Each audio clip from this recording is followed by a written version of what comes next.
Welcome to LIVEDAF, your online Daf Yomi Shiur. Shalom and welcome back to today's Daf Yomi, Shabbos Daf Pei Dalet.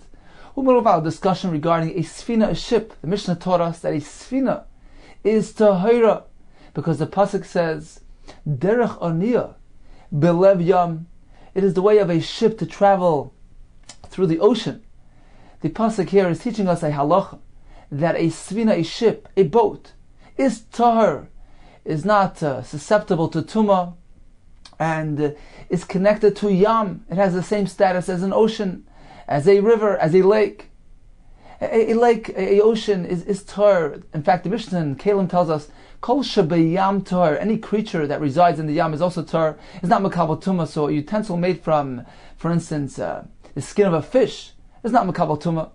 So a yam is tahir, and a sfina which is servicing the yam, which function in the yam, it too has that status and is not makabel tumah. So according to the Mishnah, any type of sfina, regardless of size, shape, form, or the material that the sfina is made of, the sfina will be tahir.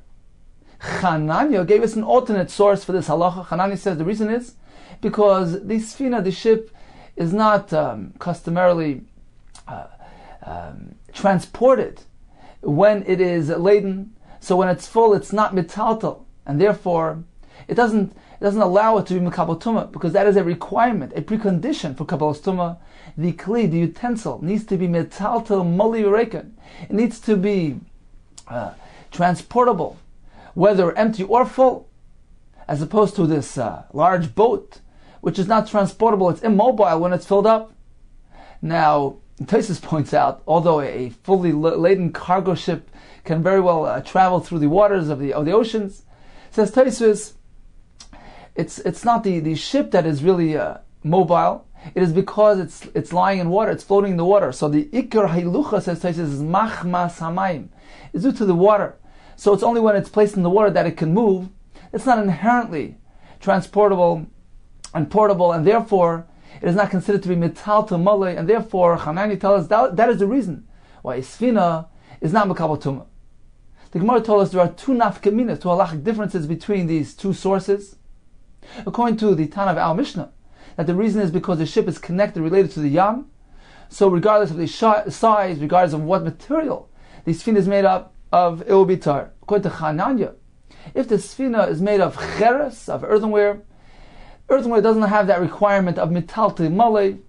I learned that yesterday because earthenware cheres is not included in that pasuk, that connection, that hekesh to sak, and therefore doesn't need to have that characteristic of a sack. It doesn't need to have that ability to be transported when full. Therefore, a sfina shel cheres, a boat made of earthenware, according to Chananya, will be makabel tumah. Likewise, a small boat, a sfinas hayardin, the Gemara called it a Jordan River boat, a small sized ship, which they indeed would move around. They would load it up on the yabasha, on land, and then shove it into the river. So this is considered to be transportable. It's considered to be metal to malay, and therefore, according to Chananya, it will be makabel tumah. Continues the Gemara. So we're on the last line of Pegimon Beis, the last two words. Amarav. Ule Chananya, back up on Pedal Amar Aleph. Ule Chananya, according to Chananya, that we find that this small ship, which is portable, the sfinas hayardin, and therefore it is tamei. If so, says Rava, tiltul adei shvarim shmei tiltul. If this a sfina or a carriage is portable, is customarily carried, is moved around through shvarim, it's pulled through oxen, shmei tiltul.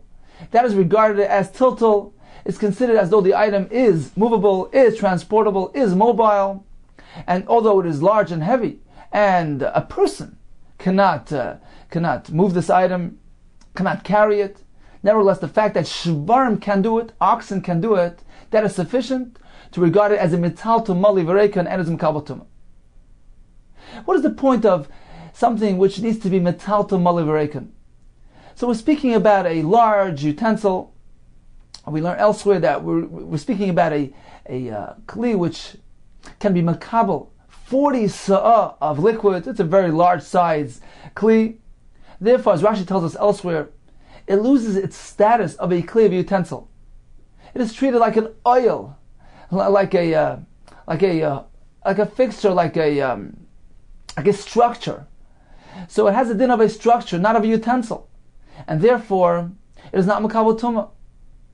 So once again, the whole concept here is based on the fact that something too large and too heavy, and regarded as immobile, doesn't have a din of a kli. It's treated like an oil, like a structure. It's meant to remain in place, and therefore it is not makabel tumah.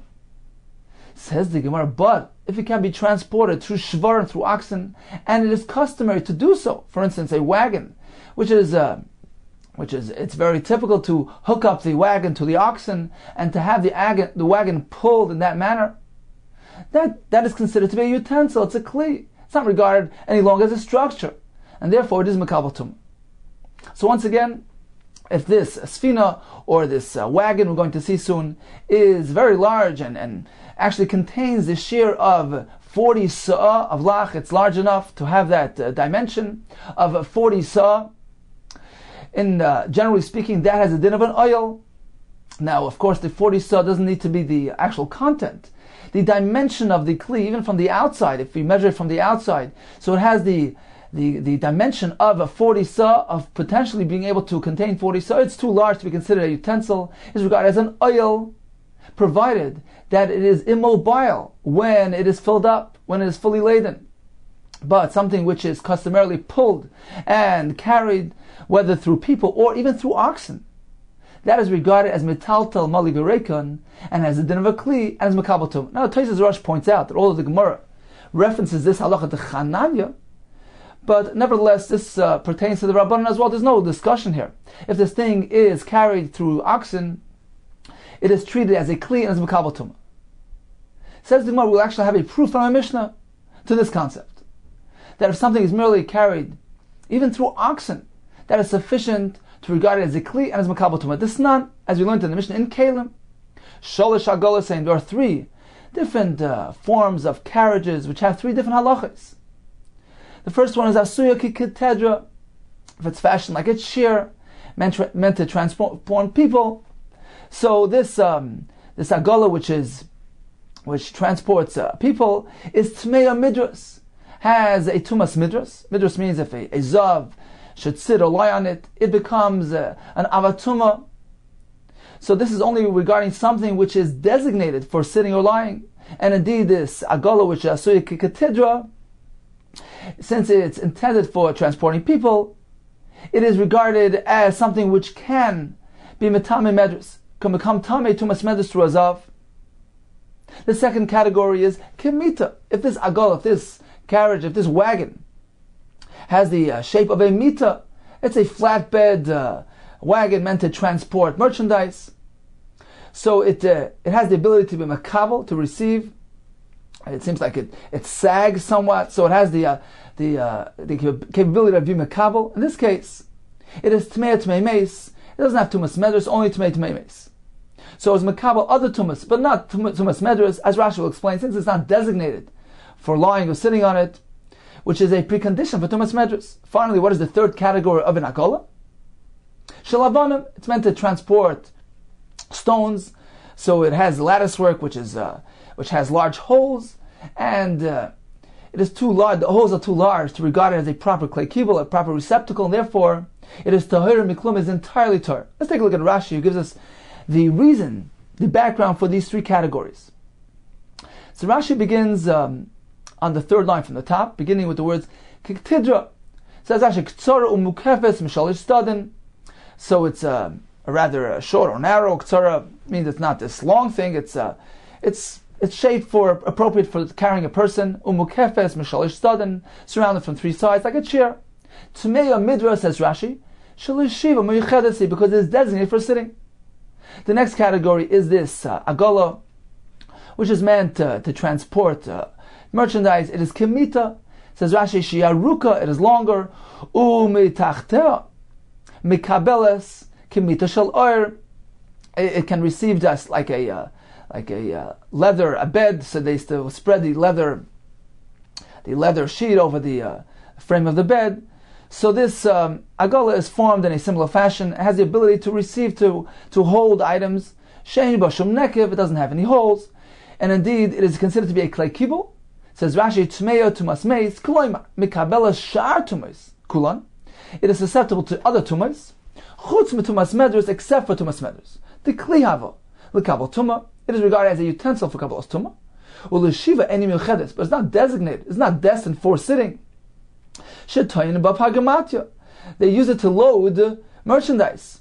It is meant to carry pargamatya merchandise, and therefore, it does not have the ability to be mekabel tumas medrus. Why?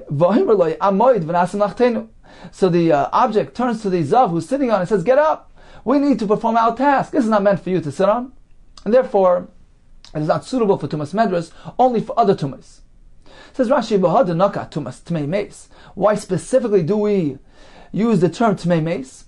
Because this is an example of an Ava Tumah, a very stringent form of Tumah. This is what the Mishnah means to say. Ava Tumahu, Ali de Meis. This agola can become an Ava Tumah through a mace, but not through a zav. So the reason why the Mishnah quotes, mentions Ava Tumah, it's merely in contrast to Tumas Midras. It means to say as follows: it cannot become an Ava Tumah through a zav, through Tumas Midras, but it can become an Ava Tumah through a mace. But certainly it can become other types of Tumah as well. The Mishnah is merely mentioning Ava Tumah in contrast to Tumas Midras. Continues the Rashi, V'shel avonim, ha'asuya la'hoilach ba'avonim. It's a fashion to transport in it stones, Torah miklum, is entirely Torah, ain't mekabel shum tumah. Why?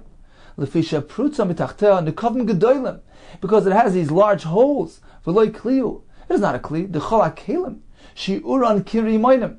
In order for it to be a kli, it needs to have a complete bottom. It can't have these holes which allow a rimoin, a pomegranate, to slip through. These holes are larger than a pomegranate, therefore it is not considered to be a kli for kabbalas tumah. So once again, the Mishnah listed for us 3 types of agolis, of carriages, of wagons. One of them has tumas medras, is meant for sitting. One of them has tumas mace, because it's meant for transporting, for holding merchandise. The third one is only meant for carrying stones. It has these large holes. It is not considered to be a kli kibul, a receptacle, and therefore it is entirely Torah. Says the Gemara, back to the Gemara. V'amar v'yechanan, v'im yeshba, beis kibul rimoinim, tmeya tmei meis. This last thing on the list, this agola, which has these large holes meant for avonim, what if the holes are smaller?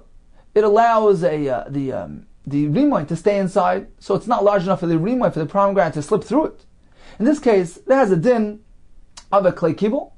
So this wooden wagon will be considered a klei kibul and is tamid tmei meis.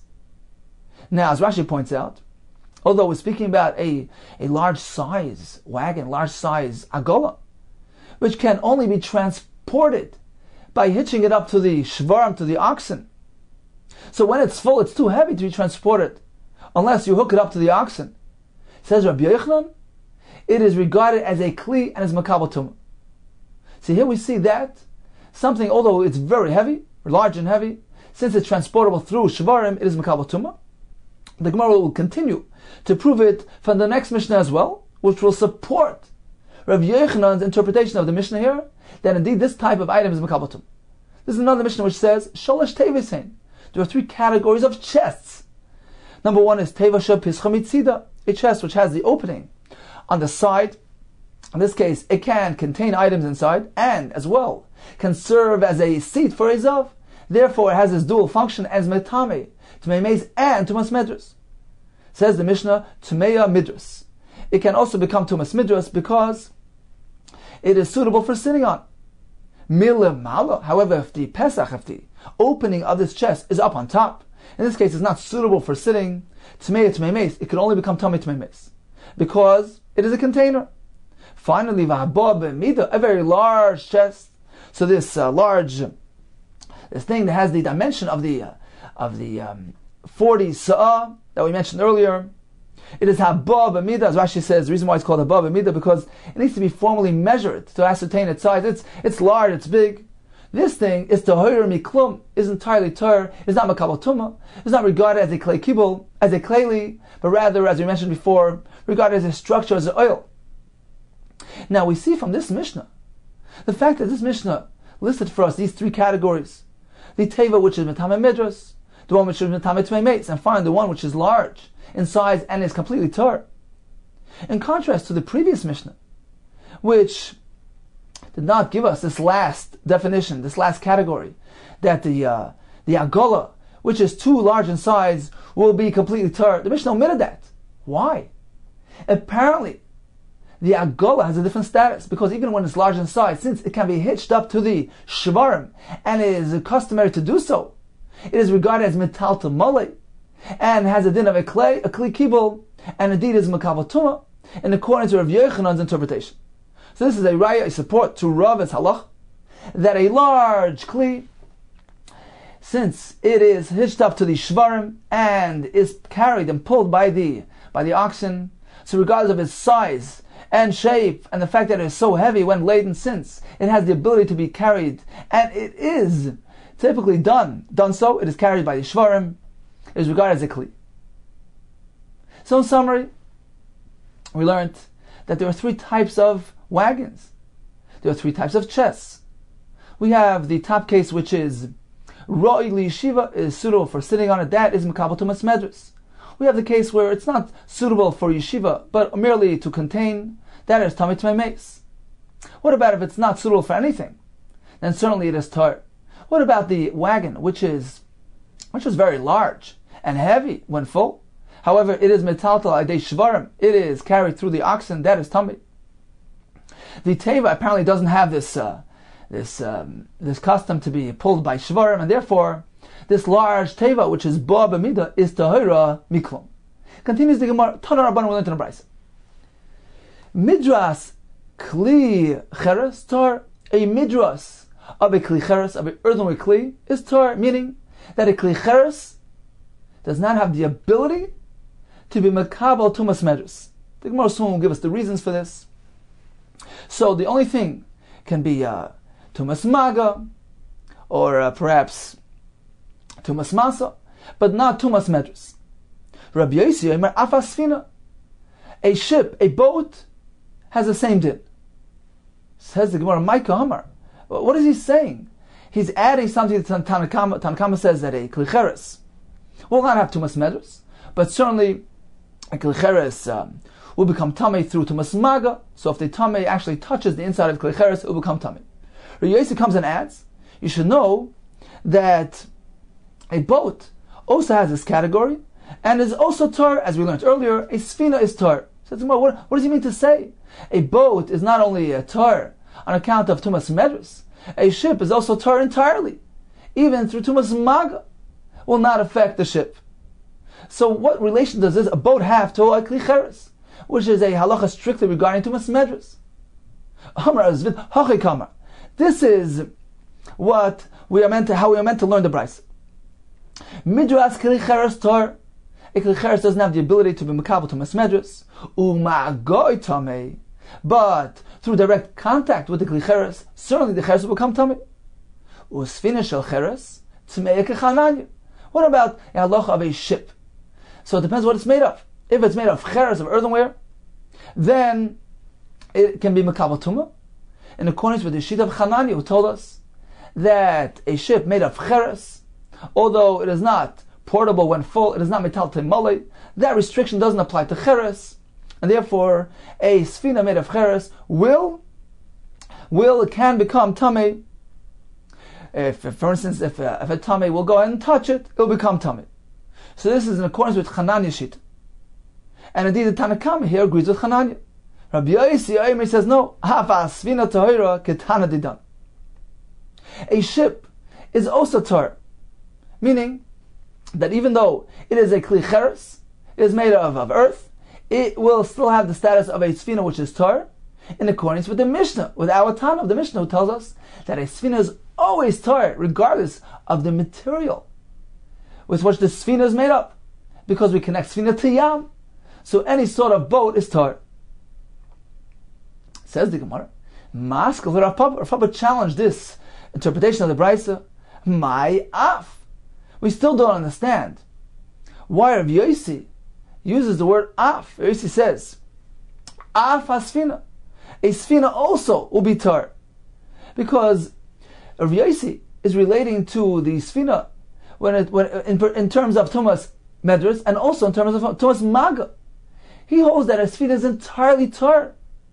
A sfina is connected to Yam. So even through Maga, through direct contact with the sfina will remain tar. This doesn't add anything to Tanakama, because Tanakama was not speaking about a Tumas Maga which is tar. Tanakama never related to the Tahara of Maga. Tanakama was speaking about a Midras Klicheres. He said that Klicheres doesn't have Tumas Medras. The Tanakama spoke about the fact that a Cheres can be become a Tumah through Maga. The Tanakama spoke about the fact that a Sfina Shel Cheres will become Tameh through Maga. So now Rabbi Yossi is disputing that. He's saying you should know that a Sfina Shel Cheres will be entirely Tur. Why does he use the words Af? He should simply say, Rabbi Yossi Omer, no, a Sfina Shel Cheres is Tur. Why Af?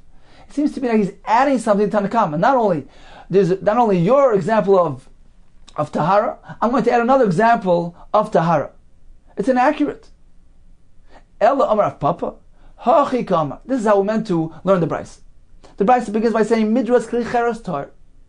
A Klicheres cannot become Tameh Tumas Medras. Uma Goy Tameh, but can become Tameh through Maga. Vishal Eitz. However, a Kli of Eitz made of wood, Bein Medrasai, Ubein Magoy Tameh, it can become Tameh through Medras and through direct contact. Usfina Sayardin Tahira. But a small Sfina, a Sfina Sayardin, as we learned yesterday, it's transportable through people. Transport it, they fill it on the land, and they shove it into the Jordan River. Nevertheless, this small ship, even though it's metaltal malay, it will remain tar. Ketana dedan. In accordance with the view of our Tana, of our Mishnah, it tells us that a Sfina, regardless of the size, of the shape, of the form, will always remain tar. So this is the Shita of Tanakama, who follows the Tana of our Mishnah. Rabbi Yossi disagrees. Rabbi Yossi follows the Shita of Chananya. Rabbi Yossi, Afa Sfina, Tmeya Kechananya. I maintain that a Sfina, a small Sfina, will become Tameh through Maga, in accordance with the Shita of Chananya, who holds that a small ship doesn't have that exemption, doesn't have that allowance, doesn't have that Tahara of a Sfina. It's small enough, and therefore it is transportable when laden, and is metal timole, and therefore is Makabal Tumah, Tumas Maga. So therefore, Rabbi Yossi is actually adding something now.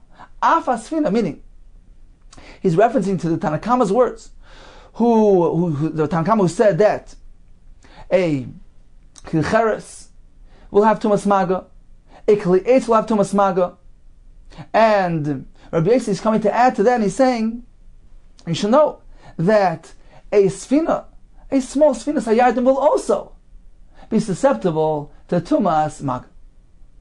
So in summary, we learned the halacha regarding a Klicheres, which will become Tameh Tumas Maga, but not Tumas Medras. A Kli Eitz has both Tumas, whether Maga or whether Medras. What about a ship? Here we have a machlekes. So regarding Tumas Medras, Tais explained that a ship will never have Tumas Medras. It is meant mainly to be loaded up, and does not have the status of a miyuchad lemedras, designated for sitting on it. Its primary function is to have it loaded up with merchandise. Therefore, it doesn't have Tumas Medras. What about Tumas Maga? So according to the Tana of our Mishnah, any type of Sfina will be tar, whether it's a small ship made of wood, a large ship made of cheres, regardless of its makeup, of its shape, of its form, it will be tar. We connect Sfina to Yam, just as a Yam is tar, Sfina is tar. According to Chananya, these two types of Sfinas will be tameh. Why? Because a small Sfina made of wood will be tameh since it is metaltal mole. It is transportable and full. What about a Sfina made of cheres, even a large Sfina? According to Chananya, this too will be Makabal Tumas Maga, because the precondition of the ability to transport it when full doesn't apply to material of cheres, and therefore this Sfina will be Tameh. Now, as the Gemara concluded, Tanakama of this Brisa follows the Shita of our Mishnah and maintains that all types of Sfinas are tar. Rabbi Yossi follows in accordance with the Shit of Chananya, and therefore he's metame these two types of boats. Continues the Gemara. Okay, we just mentioned a chiddush that a kli cheres cannot be mekabel tuma of tumas midras. Medras kli cheres minol on the Torah. How do we know that? That a cheres is not susceptible to tumas medras. Amar chizkiya da amakra. The pasuk says, "V'isha sheyiga b'mishkavai." If one comes into contact with the mishkav of the zav, something which he used to lie on, so the pasuk here uses the word b'mishkavai, in his mishkav. Says the Gemara, makish mishkavai loy. The pasuk connects, intertwines the mishkav of the zav with the actual zav. They both contain the same word. The person and the mishkav are meant to be connected. They're meant to be tied together. What does that mean? Mahu islay tahara b'mikvah. Just as a zav certainly has the ability to immerse in a mikvah and become tar, as Tosis points out, actually a zav needs mayim chaim, needs fresh spring water. Nevertheless, he has the ability to be matar himself through immersion. So that's a characteristic found within the zav himself. Now the Torah connects the two things. The Torah requires that the mishkav hazav, meaning for something to have the ability to acquire a status of mishkav hazav, of medras hazav. So medras is a term applied to something which he sits on, something which he lies on, for instance. So in order for something to have that status, to have that tumah of tumas meshkav, and have a din of avatuma, it needs to fit a certain requirement. It needs to meet a certain requirement. It needs to have a similar characteristic of the zav himself. So just as a zav has the ability to have tahara through the mikvah, af mishkavai, likewise the mishkav needs to have that ability, that potential to become tar in order for it to be considered in the status of a mishkav. Af mishkavai nami islay tar b'mikvah. So, a kli cheres, as Rashi points out, doesn't have that ability. One cannot simply immerse a kli cheres in the mikvah and be matar. The only way to be matar a kli cheres is by breaking it. Therefore, a kli cheres is excluded from this category of mishkav. It does not have the ability to become a mishkav, and Moshav does not have the ability to be makabel tumas midras. We see an interesting thing that the tumah of mishkav hazav is not merely a transfer of tumah. For instance, through maga, so Zav touches something, he transfers tumah onto the item. The mishkav is something which he uses, something which is providing a function for the Zav. It associates with the Zav. He relates to it. He's sitting on it, he's lying on it. It's considered to be a utensil of shimush for the Zav, which is servicing the Zav. So we understand better this connection. The Torah connects the two things. They need to be similar in style, in nature, in halachic nature. And just as the zav has tahara b'mikvah, likewise the mishkav needs to have that potential of tahara. Other than therefore we exclude a kli cheres, which doesn't have that ability, and therefore does not have the din of tumas medras. So this is one source for this halach. The Gemara give us another source. The very Rishma Tana. Ki mishkav nidasa yela. The pasuk is speaking about a zava.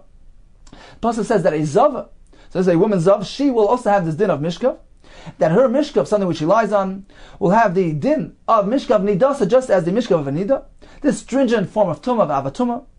Once again, we see that correlation, that connection between the mishkav and the nida and the person. Makish mishkavala. The Torah connects, the Torah intertwines, closely knits the mishkav to the nida herself. Therefore, we're meant to make that connection. Mahi islotar b'mikvah, just as she has the ability to immerse in mikvah and come tar. Af mishkava, likewise the mishkav, in order for it to have the ability to become tamei with a tumas mishkav, nami isla tahar b'mikvah, needs to have that ability, that potential for tahar and mikvah. La'afuki kli cheres, to exclude, we're meant to rule out a kli cheres, to lesle tahar b'mikvah, it doesn't have this ability of tahar and mikvah. Says the Gemara, Mosiv Rabbi Lo. He's going to ask a kasha on this rule, on this formula, on this assertion that a kli cheres does not have tumas medras because it lacks the potential of tahar b'mikvah. We have a brisa which says as follows: mapats. This is a mat. Rashi says a mapats made of konim, of bamboos, of reeds, has a din of kli eitz. Now this is a kli eitz without any containment ability. It's not a container. It's not a receptacle. It's a flatbed mat. Says the brisa, mapats b'meis minayin. How do we know that it can become tummy tumas meis? As Rashi explains, it's not a klei kibul, it's pshute klietz. Ordinarily speaking, a pshute klietz, a wooden utensil which has no receiving capability, would not become tummy. Says the Brisa, perhaps this mapatz can become tummy through tumas meis. Says the Brisa, yes, I'll prove it to you. Minai, what is the source? We will learn it from a Kabbalah. V'dinu, we'll use the following formula to derive tumas meis, even to this flatbed mapatz. Says the Gemara, v'dinu, umar pachin tanim. Since we find by pachin tanim, Rashi says this is a small klicheres, which is has a very small opening. Shetahirim bezav. They are tired on account of zav, meaning a zav cannot be matame these small earthenware kalim. Rashi explains the zav can't even put his finger through the hole; it's too small, so you can't actually come into contact with the interior of the klicheres. And a klicheres will only be matame from its interior. Therefore, the zav cannot reach the klicheres from the inside and cannot affect tuma on the klicheres. Likewise, says Rashi, this klicheres cannot become tummy tumas medras because it's not intended for sitting on it. It's not asir li yeshiva. Number one. Number two, it's a klicheres. As we just learned, a klicheres is not mekabel tumas medras. So in any case, these pachim tanan, these small klicheres, are tor on account of zav. They cannot contract tumah, cannot receive tumah from a zav.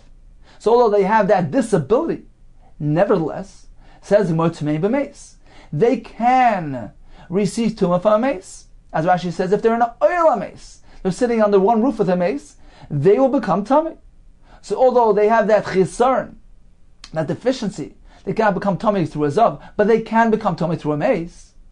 Says the Gemara, mapatz, certainly a mapatz, this flat mat, she tummy bezav, which can become tummy through a zav, because it is suitable for lying on it. And if the zav will lie on it, it will become tummy medras.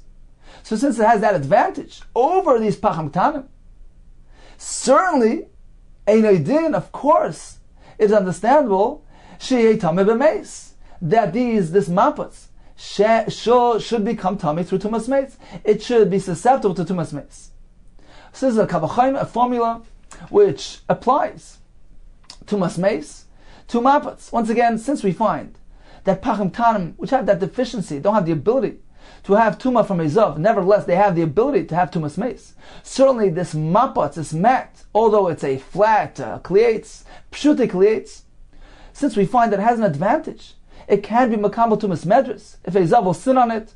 So certainly, of course, it should have the ability to have tumas meis, and therefore we see from here that the mat will become tummy tumas meis.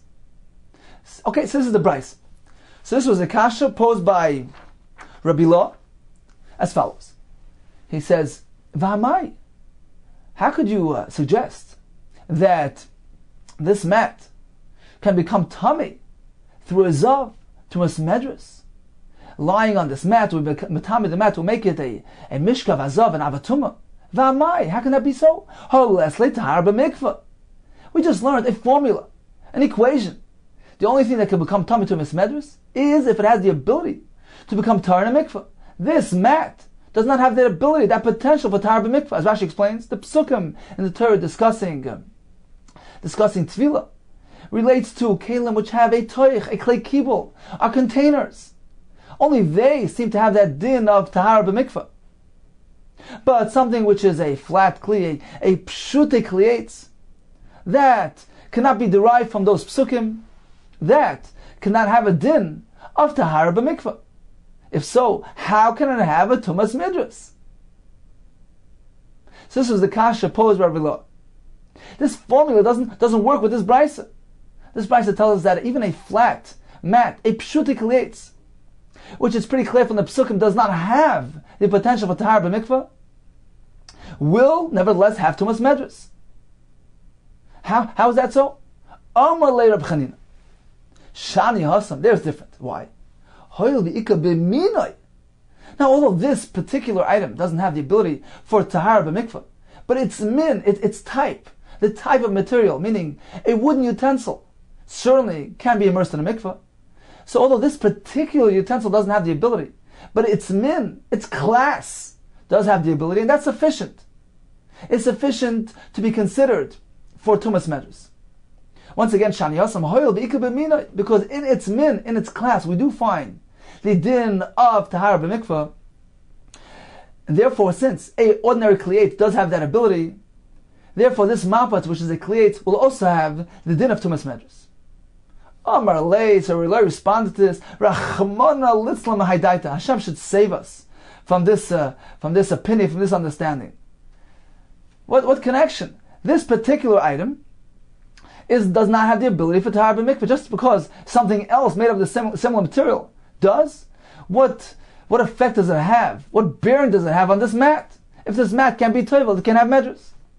Hamar lei. It says more adarabba, just the opposite. Rachmana litzlam medata dedach. Hashem should save us from your opinion. Meaning, Rab Chanina was so confident in this response. Says the Gemara of a time in mind. Indeed, what is the reason for this rationale? How can you apply? How can you say that just because another utensil made of similar material has the ability to be toivel in the mikvah? Due to this, we regard this maputz, this kliyat, as being suitable for tumas medrus. What is the reason for this? Haven't we said that we had learned from the pasuk that the mishkav itself is meant to be close knit to the zav, meaning they both have to have the same characteristic of tahara b'mikvah. So what good does it do to me that another kli has that ability, but this particular utensil doesn't have the ability? What is the reason for this? For this understanding, for this svara, for this rationale? Says the Gemara, you must know that there are actually two psukim which discusses the halacha of the mishkav with regard to our context here. Says the Gemara, we have one pasuk which says V'isha she'ishka b'mishkavai. This was the pasuk mentioned earlier. So this pasuk indeed ties and wraps together the mishkav with the person. B'mishkavai, the person with the mishkav, all wrapped in one word, very very closely related to each other. Uksiba, we have another pasuk which seems to separate the two somewhat. Uksiba chala mishkav asher yishkav alav azav yitma. Any mishkav which the zav will lie on will become tamei. Now in this pasuk, we don't have that close correlation between the mishkav and the zav. The pasuk states them separately. Mishkav. So here we have the object of the mishkav. Asher yishkav hazav. So they're both stated separately. So there's some sort of a disconnect between the two. Okay, so how are we meant to learn these two psukim in tandem? As follows. Yesh b'minoi. So if we are speaking about an object where something else made of its class of material, its type of material, for instance this mat, which is made of eights of wood, and there's something else made of the same min, of the same type, which has the ability to immerse in a mikvah, yesh b'minoi, if there is to be found in its class, in that case that's sufficient. Af agav the less leitar b'mikvah. In this case, even if this object itself doesn't have the ability for tahara b'mikvah, that's okay, that's sufficient to apply to mesmedrus to it. Like the example of the mat.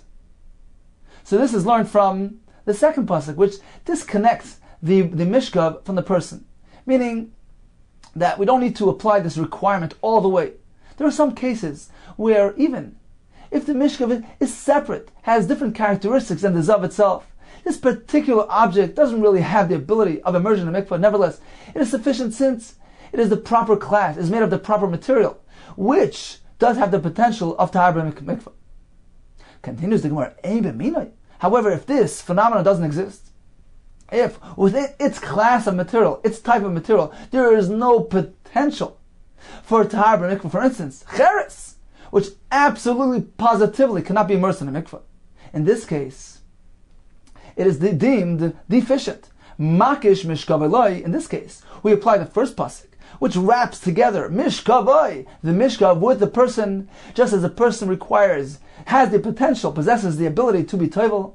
The mishkav also requires that. It needs to have that characteristic, that nature of tahara b'mikvah, as opposed to klicheres, which cannot become a tummy tumas medrus.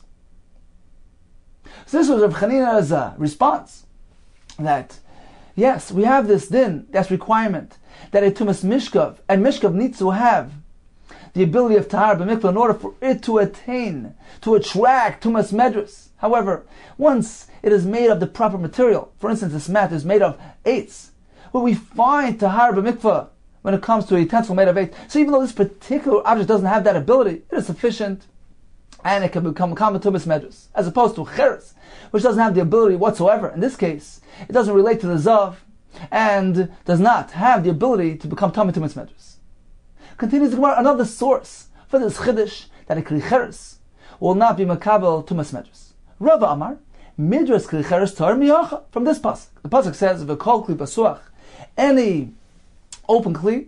This is referring to a kli cheres, as Rashi says, because a kli cheres can only receive tuma through its opening, only if the tuma actually enters the airspace of the kli cheres. Kol kli pasuach, meaning it contracts tuma through its opening. This is a drasha that is referring to a kli cheres. The pasuk says, this kli cheres asher ein samid pasel olav, which does not have a samid, a lid, pasel, which is firmly fixed, sealed onto this cheres. It's sitting now in a oil hames, under the same roof as a mace. It will not protect the contents within. Ha yesh samid pasel olav tar. But in a case where the lid is firmly fastened to the kli cheres, tar, it will be tar, meaning it protects, it forms as a barrier to the contents within, and they do not contract tuma from the mace, even though they're sitting in the oil mace. Tar, it is tar. Now we know Rashi gives us a rule here that only a kli which is tar, which in itself is tar, can present that barrier, that protection for the contents within. But if the kli itself is tummy, certainly it can't protect the contents within from the tumas mace. Says the Gemara, are we not speaking about the Yachdinu Lishtanida? This kli cheres discussed here in the pasuk, which gives protection, provides a barrier for the contents within. Are we not speaking about a kli cheres which was perhaps designated for his wife Nida to sit on? The Torah regards this as a kli cheres which is tar. It's not makabel tuma, even though his wife actually sits on it. Apparently, a kli cheres cannot be makabel tumas medras. So in summary, we learned the halacha that a kli cheres will not become tamei through midras. If a zav, if a nida will sit on it, rely on it, the kli cheres will not become tamei. We have three sources. We have a pasuk which says, Isha she'ishka b'mishkavai. The word mishkavai includes both. It references the person and the mishkav itself. They are both closely related, and therefore they need to have a similar characteristic. Just as the person can become tar, the item also needs to have that potential of tahara in order for it to be considered for tumas medras, as opposed to a kli cheres, which does not have that ability. The Gemara concluded that as long as the material from which this item is made of has a potential for tahara b'mikvah, for instance, this wooden mat, which is made of eights, well, we find that eights elsewhere, a clay kilo of eights has a potential for tahara b'mikvah, that is sufficient to apply tumas medras to this wooden mat. And that is learned from a different pasuk, b'kol mishkav, ashishkav lavazav. There the Torah slightly disconnects the mishkav from the zav. They don't need to be entirely related. So even though it's just the material type, the class of this object, which has potential for tahara, that is sufficient to apply tumas medras to this item as well. We have another pasuk, which is the mishkav nidasa. Here too, the Torah connects the nida with the mishkav, and just as the nida has tahara mikvah, the mishkav also has that potential, as opposed to cheres, which doesn't have that potential. As Rashi points out, the only way to mitar kli cheres is through breakage. Finally, Rava gives us an alternate source for this halacha. From the halacha of samid pasel, Torah says a kli cheres, which is covered with a firmly fastened lid, it will protect the contents within from the oil hames. Now we know that can only apply to a kli which is tar. Now the Torah is relating to kli cheres, even one which perhaps his wife Nida sat on it. How can that protect the contents? Apparently, even a kli cheres, which a nida sat on, will remain tar, since a kli cheres cannot become tamei tumas medras.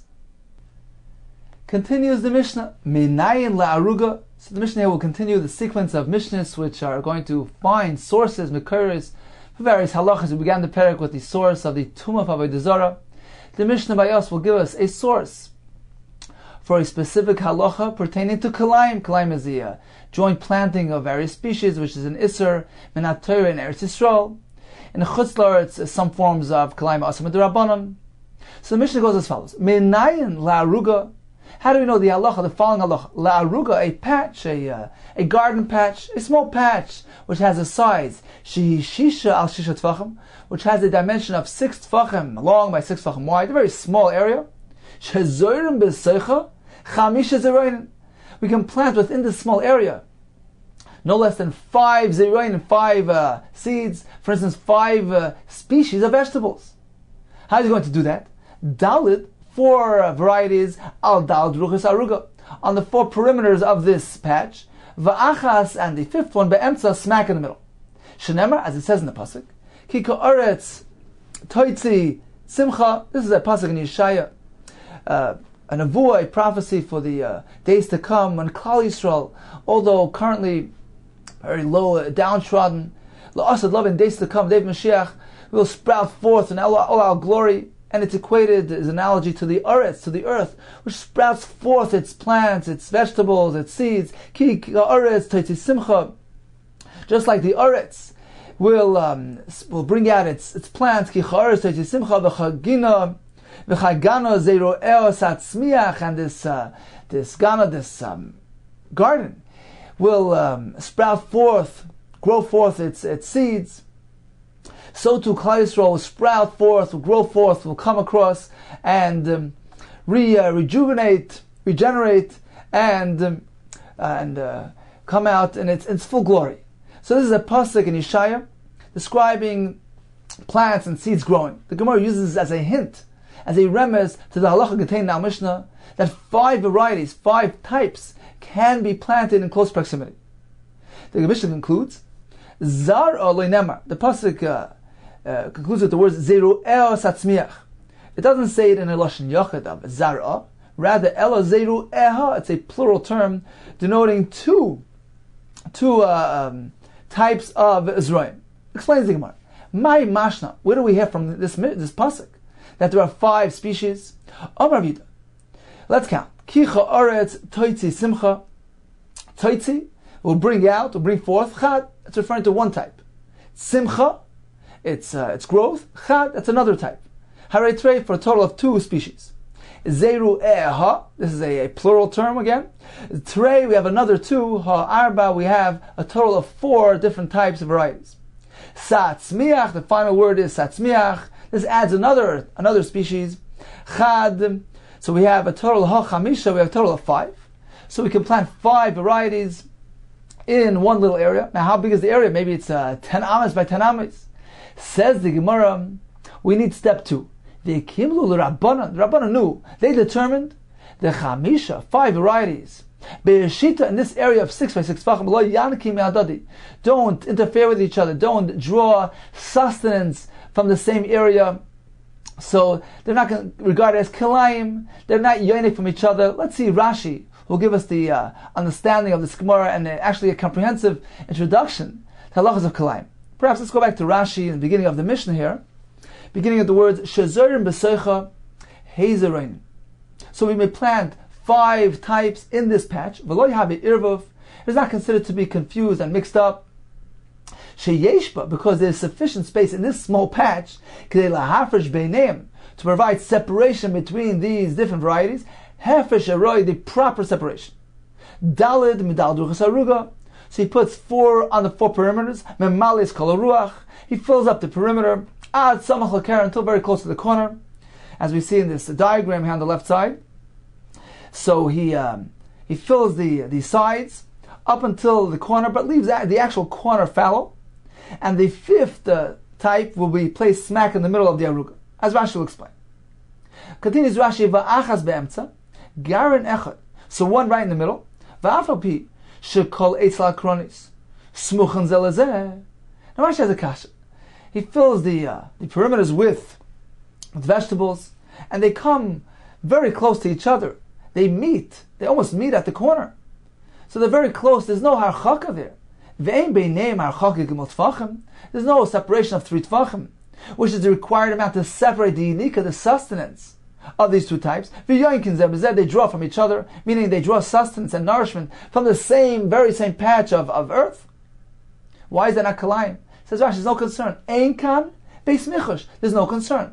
The gabi kalayim hekeru de ba'inan. All we need is this separation. It needs to appear distinct and separate, and that's enough.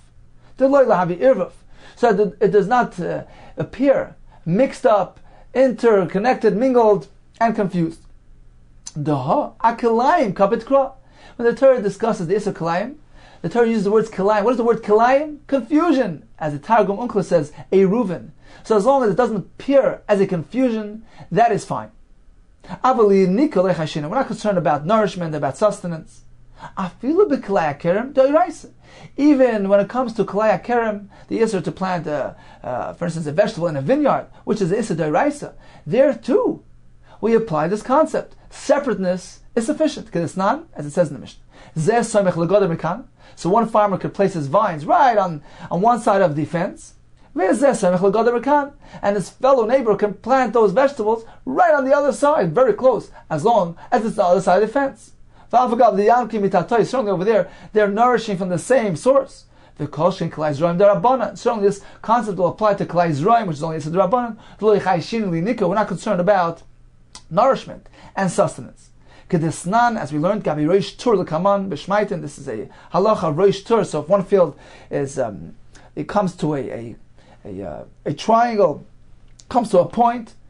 Gabi Beis Shura is another example in the Gemara later. These are examples of no Kalayim concern because there's a separateness, there's a heker. Says Rashi here in our case as well. Varei Yeshkan Heker Gadol. Over here as well, it's very distinct. They look very separate. Why? Ruach Zu. So the vegetable is placed on one side, and one of the perimeters is Ruach Tzafim V'Darim, is planted going from Tzafim to Darim, from north to south. So it's heading in this direction. Vizru, and the vegetable is placed on the other side, is Ruach Mizrach Ma'ariv, is planted going from east to west. So they're perpendicular to each other. Therefore, they're separate, they're distinct, and there's no confusion. So this svara, this logic pertains to the Zroim, which are planted alongside the perimeter of this patch. However, says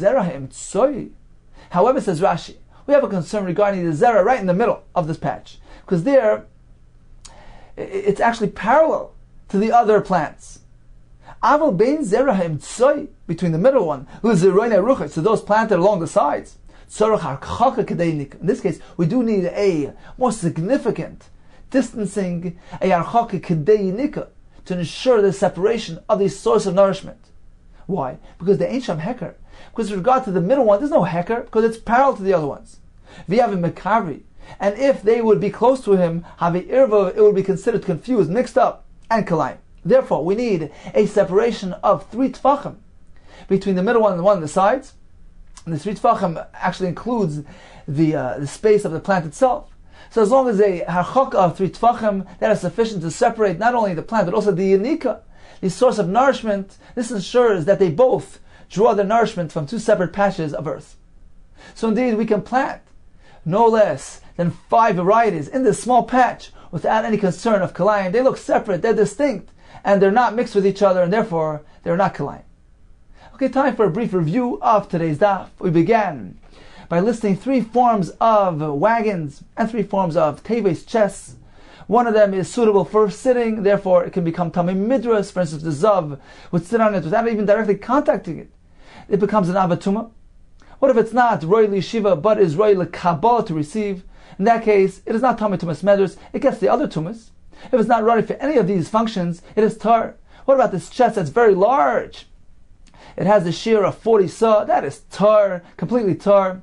What about the wagon, which is large? So if it can be hitched to the oxen, it is customary to carry in that manner. It is tamei, is regarded as a kli.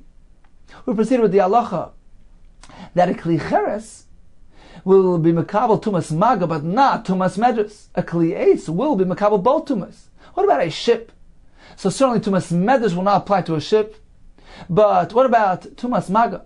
So according to our Mishnah, and likewise according to the Tanakam and the Braisa, any type of ship is tar. It's connected to Yam and it's tar.